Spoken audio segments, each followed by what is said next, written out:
human trafficking is? No. Yung pagdami po ng tao sa isang lugar po. They sell, a person sells another person to another person. Yeah. Yeah. For what? For example, their body or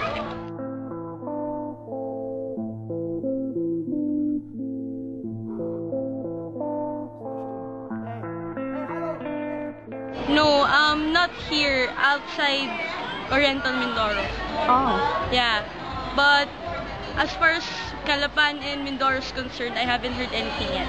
No, not in Calapan. Maybe in some other municipalities in Calapan, but not here in Mindoro, but not here in Calapan. Our management are not announcing that to the public.